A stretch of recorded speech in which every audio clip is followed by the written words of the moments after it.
are saying that the Buddha was born under a sala tree, a Shoria robusta, S-A-L-A tree. Now, let's say I was a Buddhist and I was really concerned about what tree the Buddha was incarnated under or born under, or these are what the man just said. That's a little bit too much information, and I don't think I have a dog in that fight the way we say it down in the country, southern part of the United States. I mean, I know how I talk and what I mean. In the last 20 years, I've lived in Kentucky, and a lot of people think we're ignorant rednecks because that's what they choose to believe. However, if they want to talk to me about the Bible or quantum physics, I can talk about either pretty good and hold my own. So there are topics out there, but which Buddha tree? I wasn't there, folks, so I don't know which tree the guy was born under. But you know, this is important to people that have beliefs and opinions, and that they're entitled to those. But I'm not a Buddhist, but I've been told I am a Bodhisattva, returning reincarnations type energy. So to some people, I may be Buddhist, but to other people, I'm just strictly a creationist, or I have memories of past lives. But it doesn't matter. These are just words. So we tend to put people in boxes, and then once we think we've got them figured out, we move on down the road. So I'm learning now it's more important than ever to watch what comes out of one's mouth, especially on radio shows that go out all over the world. Did you get that, Ken and Ahmed? Well, if I can jump back in here, you know how things happen sometimes, and if you take a look at it, it might be somebody out there in the galaxy, the universe, whatever, obviously thinks that I needed to point this out. And that is, you know, people come and say, oh, he's just a liar. He never did this. He never did. I said, garbage. This book was just about fell off the shelf in front of me, and I picked up. And it's the flight jacket and the classes of cadets and everything from the class 1 through 45 in 1964. And I went over here and the page for the class for the 1964 class, and there's a picture of me right there, Ralph Kennedy Johnston from Tulsa, Oklahoma, and Oklahoma City. And there I am in this book of aviators, where I went to the Navy and Marine Corps flight training in Pensacola. And the book just slid out here. And I guess that's proof. If you've got it published in the book, and it proves the fact that, you know, hey, I am who I said I am, and I was there, and yes, that's just true. So whoever was planning on attacking me on telling a big fib or a big lie, the book fell out right off of my bookshelf here. That's amazing. And things like that happen. And you got to be open to sources of input. I think that was a good input. I liked it. Thank you, whoever just gave that to me. All right, I'll shut up again. Well, Ken, yeah, Matt, you know, ufology and believing and all that, and just like Buddhism or whatever, I don't know that UFOs is a belief, because we're finding out not just the nuts and bolts, but the people driving them. You know, we have a pretty good UFO association, meaning that we know associates that like to study UFOs. And the big names that come out are always, well, it was Stanton Friedman for me, because he was the one that I most related to back in the days. And then I've got some new people in Facebook, they're much younger, saying they don't care about Stanton Friedman or the old UFOs or real stuff, because they already believe it and know it. So there's truth to the old guys, and there's truth to what we're discovering in the now today, what is new. There's folk life, and there's history, and then there's history now, and history being rewritten. So would you help me come to terms with the fact that we may have some 18-year-olds joining us to 40, the young whippersnappers, but we were one time, so we can relate, but there is truth to the history of living, and I think we should respect our elders, and I am one. I'm going to be 68. And Ken's, 76, 77, Ken? So we're your elders. You're not going to have us much longer in physical containers or meat suits. So enjoy it while you can. But if we can help you figure some of these things out, you know, we're like a support system here, right, Ken? Right. I've been a living being for 77 years, but I didn't officially take my first breath until October the 2nd of 1942. So I'm kind of like the Europeans. I go ahead and say, well, I've been around for 77 years, by golly, and I've got to go to at least 180, because I truly believe our subconscious minds does everything in the world to try to help us achieve what we tell it. And like one person says, well, my Maudie, she died when she was 65, and I probably will too. My first reaction to that, I said, you probably will. And in my case, 180 is my first stop, and I'll take a little long check and see if I'm going to go past 200 once we get to there. So 77 is just a young age. I'm ready to go. Okay, now I've shut up again. Bad. He's talking about what I was sort of talking about with AI, but I am also a cyborg, Ken and Ahmad, and you know what he's talking about, and we covered that too. So we can probably cover just about anything to do with support of our veterans and support of people that have time to help us with our association or be recognized or come on here and share a radio show with who they've been and whether they think they've got anything to offer a bunch of people that are organizing to meet and share their thoughts and opinions. We're unemployed philosophers. But you know where I'm going, Matt, I'd like you to address again how AI is helping us. And with me as cyborg, I've got a titanium neck. And you've got had a broken neck and stuff. But if you have to replace a leg like my husband did, it was electrical or, it could bend. But we're replacing our things. I don't think we're going to replace our mind, but there are people cryogenics and there's people saying they're going to put their whole spiritual essence, reality or whatever. Maybe it's just their thoughts. I don't know. But you got any thoughts on where we're going? Like Ken says, we're going to live a long time.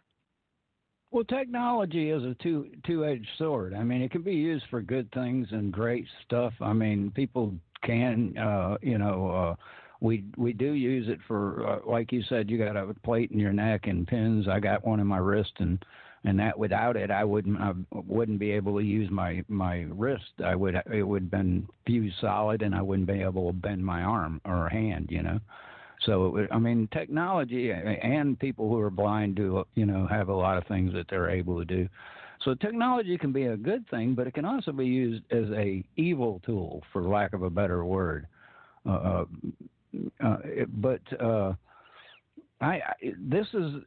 It's the battle of balance. We can't let it go too far to the evil direction or too far to the good side. I think this reality needs balance, and I think that's what we're here for, really, in the long run. Okay, so we may wind up helping each other, and maybe it will do better. Maybe whatever we're putting into the computers, the way I heard it, the three of us are important to each other and to ourselves. But coming together like this and throwing it into the database or out into the cyberspace, it becomes part of the universal whole. That's what I'm hearing. It doesn't go away. And Matt was saying nothing gets deleted, really, once you put it in. I guess if you do the code. Now, it used to be the keystrokes. Now it's your voice. So not sure what we're doing here, but it's supposed to be important. So, play the parts you need to play and be a part with others and do the best you can, I guess, I'm just trying to get people here to help me form a community that is supportive of each other, and we can come together and share and be co-creators and, talk about what we're doing in the future. Right now, my neck, I've lost most of the use of my reality as far as going, I used to could turn my neck to left or right side. And if you look at a clock, and I'm looking straight ahead, I can move maybe over to 10 on a clock on 10 p.m. or 10, and then all the way over to 2. But I can't move down to 8, on my left or 3. So what is that? I've lost a lot of my usage. So if you've got 100%, I've lost 35%. But at least I've got a neck with titanium in it. It still works. It just doesn't work perfect. But I'm still here to talk and to communicate. So, which would be better, which is better than you being so you have to turn your whole body just to see to the side. That's right, and it is painful. So their nerves that they got cut and stuff too. So I couldn't talk after they did my neck for 3 months. I didn't think I was going to be able to talk ever again.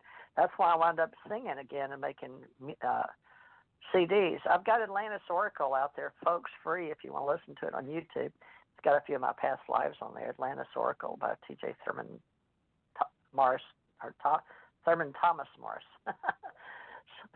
So we're creating things. We're creating audio, video, books, ebooks, PDFs, and we've only got 17 minutes left here, but we will mention that as Irina Scott, Dr. Scott will be on. She wants to tomorrow night, and she'd like me to make the show, so I'll do that now that we know she's coming on tomorrow. So, Ken, you'll be gone for tomorrow. Your volume went down really drastic. Sorry. And that's something is I'm not doing anything different, but I'm with MediaCom. We're supposed to have 5G, but I called in on my cell phone. So I've noticed, so I'm paying, and it's going through AT&T and the satellites. So, we're only as good as apparently communication. Or Ahmed, can you address that? Why do certain things, is it the satellite or delay or bouncing from here to New York to Washington?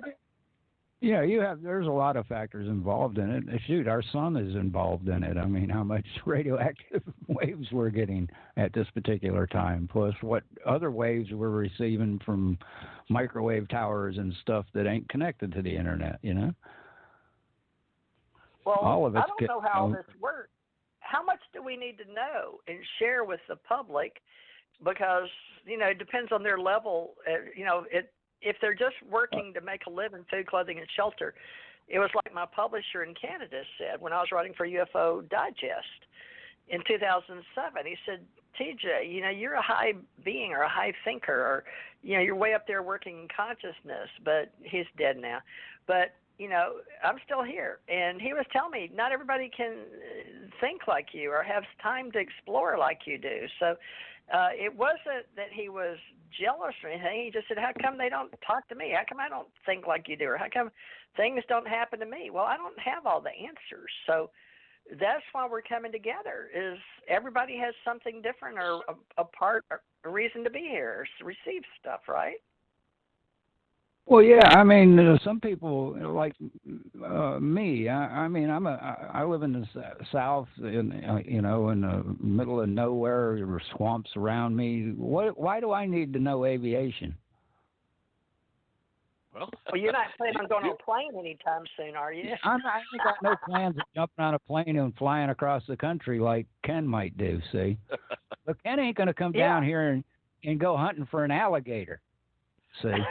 Hey, let me know when to go. I haven't experienced that one yet myself, so I'll come down there and join with you. There's something I want to. Can I jump in here real quick? Because go ahead. And TJ, I know I've said it to you several times, and it popped out in some of the conversation. And this is for the listeners that are coming in that have been following through what we're talking about, and using the expression that we're all learning how to play together. And because of the way the terminology in my field and all is, well, I'm not playing. I am being very serious about what we're doing. Yes, we'd love people to come and enjoy and I guess you're going to say play, but we're going to have fun in getting the truth out to the whole universe or the whole galaxy or the whole planet or what have you. And that's all part of us being willing to listen to each other and to do our own research and know what's true. So here we are now with the Intergalactic Federation of Sentient Beings. I don't know if that's what I said earlier, but we are going to enjoy working together. And if it's playing, it's playing. So we can do both with this new organization that TJ is helping create here, and being able to as I said, enjoy it and learn in the same process by taking on the role of Fleet Admiral, which is a 5-star admiral, 5-star general. That means I've got a big job that she's handed me and says, okay, run with it. Okay.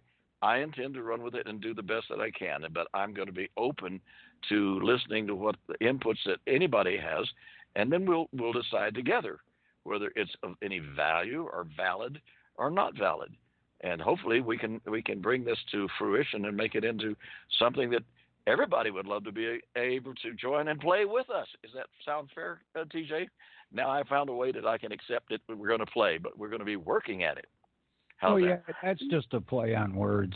Yeah, I know. But some of us, we only know how to communicate with words, and Marines only don't know how to play. We just have to get real serious. Okay. Well, that's something we should talk about probably because, and we